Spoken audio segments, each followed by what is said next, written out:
Hi guys, this is Matt Conegeyer, and today I want to talk about the Giants list.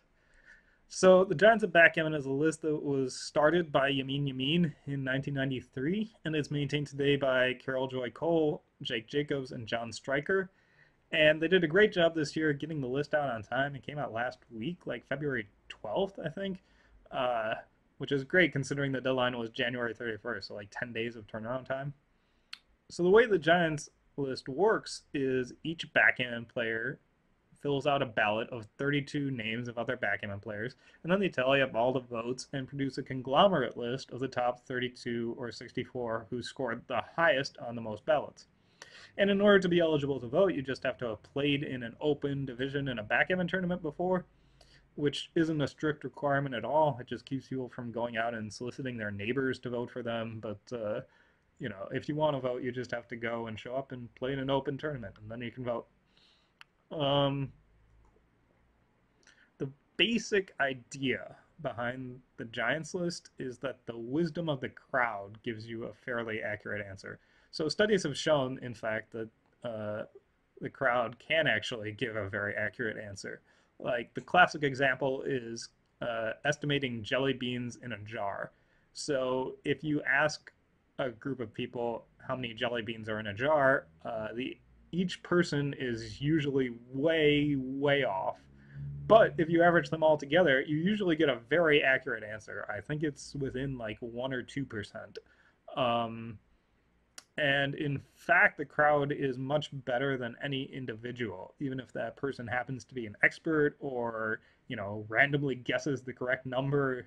If you repeat it like 5 times, they're going to be way off, and the crowd will always be within like 1 or 2%. Um, so the Giants list follows the same basic reasoning. You ask enough people, you tally up all their votes, and you'll probably get a roughly accurate answer. But there are some problems with it, and the first one is an answer to what? So not everyone is asking the same question.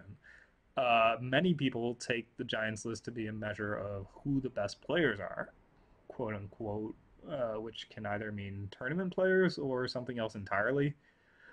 But many people don't, and they instead think of it as who had the best results, or who's made the biggest contribution to the game, or who's won the most money, or the most master points, or who's written the most books, or directed the most tournaments, or even just who has the most friends.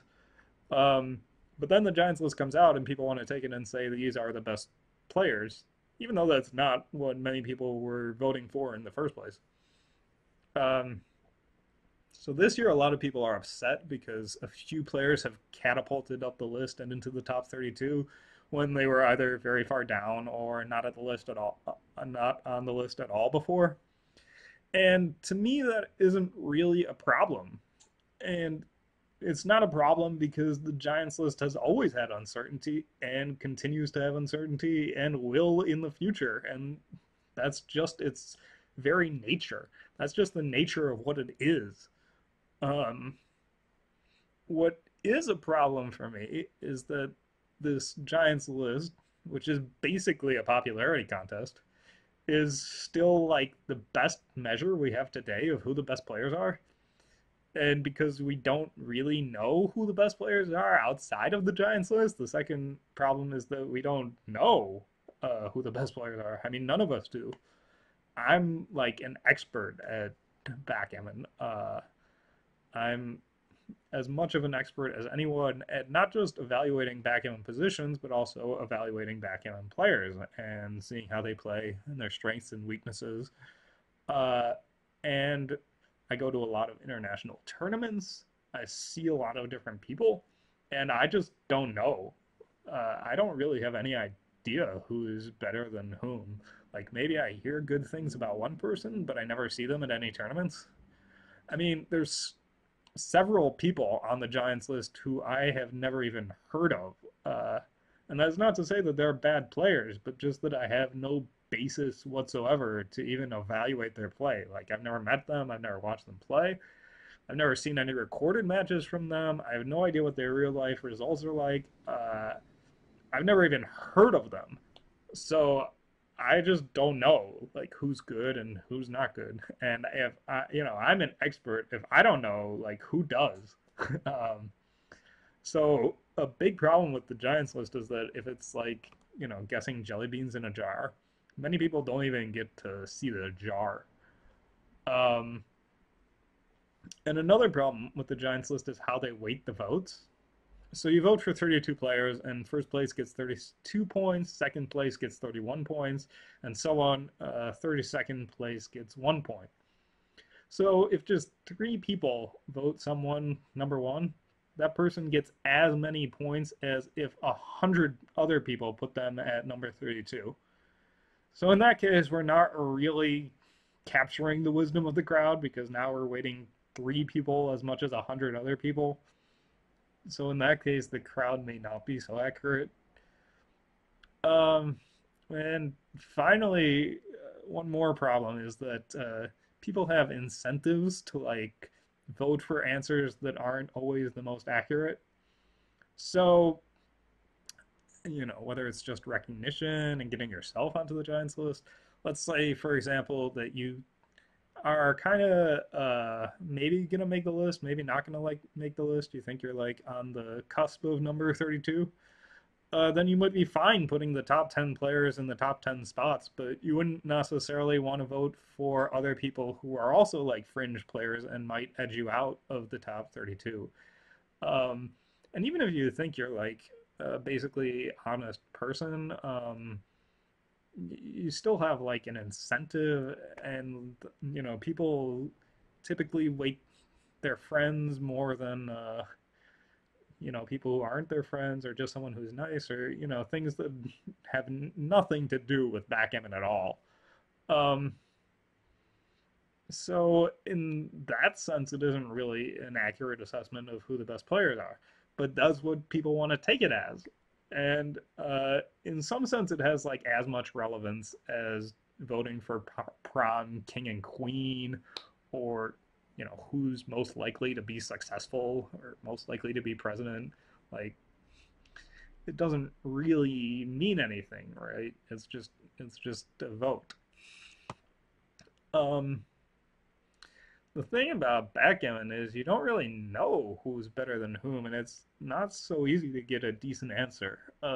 In chess they use elo ratings, which are pretty representative, although they also have some inefficiencies. But in backgammon, no one really cares about their elo rating because it's so much based on short-term variation.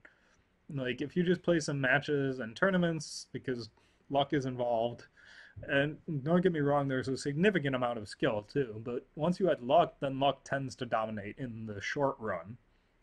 Maybe not in the long run, but at least in the short run.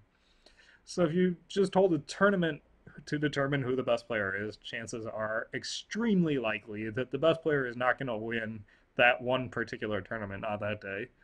Uh, and in fact, you probably need about 5 or 10 or maybe even 20 years worth of an average tournament player's results to really make a fair statement about, the differences in skill level.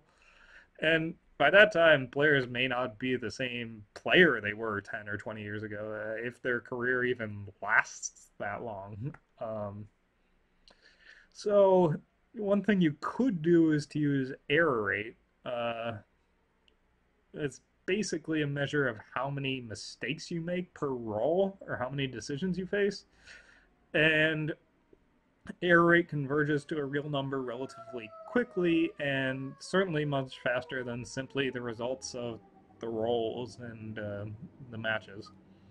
But even with error rates, you need several matches to get a good answer, although much fewer. You could probably get within, one or two points within only like 10 matches or so. And maybe you could get within 0.1 or 0.2 of a true error rate with 50 or 100 matches. Not really precise, but that's just a ballpark guess. So that's something you could do in like a year or maybe even a month if you really wanted to. But the biggest problem with error rate has been selective reporting, and this is where people selectively report certain matches while leaving out outliers or whatever. And it's definitely happened a lot. I mean, even if it wasn't the players involved in the match, like for example, I've heard stories of major international matches being unavailable to the public because one player played at a higher error rate, which is basically absurd, right? That's just crazy. Um, and there are some other problems with error rate too.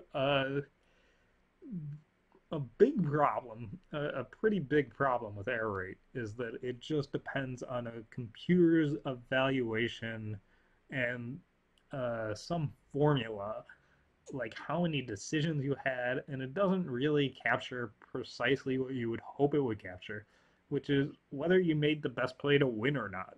Um, and there are definitely situations that can come up where you want to make plays to improve your error rate that don't necessarily correlate to your chances of winning. Um, so you could try to steer the game towards simple positions instead of complicated positions, or you could even try to increase the number of decisions that you're going to face, or there are situations that can come up where you you get things that don't even look like backgammon. Um, and in tournaments that have tried to use PR as a metric for winning or not, you get to some very strange situations that don't even necessarily, they're not really, they don't have anything to do with backgammon skill or making the best play to win the game. And you might say, well, in the long run, those are probably going to cancel out or whatever. And that might be true, but it might not. It's probably not going to make a huge difference between, one or two points of error rate, but it could easily make the difference between 0.2 or something, which is pretty much all that's separating the top players. um, anyway, I don't have a great, be all and end all answer, but these are some things to think about anyway. And I think it's important because backgammon really deserves to have a way to know or at least have a reasonable assessment of who the best player is, or at least who the best players are, and a way to like challenge them. Like we have the World Chess Championship and the Super Bowl and the World Cup. Even if the best player or team doesn't necessarily win all the time, at least you could say like the best player or team on that particular day in that particular setting won the game. But in backgammon, it can literally just come down to a roll of the dice. And I think we deserve to have a real champion and the respect that goes along with that, and then be able to have challengers to that champion. I mean, I would love to compete with the top guys and find out who really is the best because right now I just really don't know. Anyway, thanks for watching, guys.